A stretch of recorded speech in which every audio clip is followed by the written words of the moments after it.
Welcome to Not Milk Never Milk. Subscribe if you're lactose intolerant.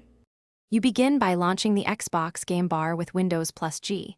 It's fast and built into Windows so you don't install anything extra. Once visible, make sure to allow microphone and screen capture permissions so clips include system and voice audio. Then pick your audio mix and the correct recording device. This controls what you capture and avoids quiet recordings. These first steps set your input levels and permissions, which is why you do them before hitting record.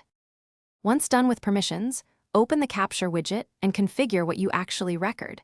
Choose full screen, active window, or the game bar overlay.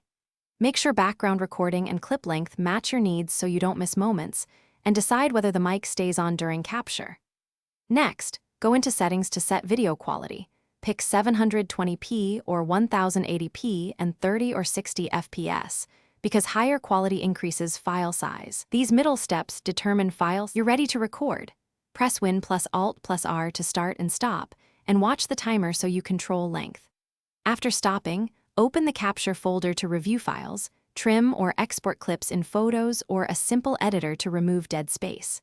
If the video lacks audio or won't record, make sure drivers are updated and then reset Xbox Game Bar in settings. Corrupted permissions or outdated drivers usually cause failures.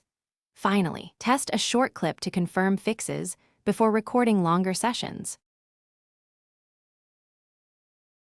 Thanks for watching. If this was helpful, leave a like and consider subscribing. See you next time.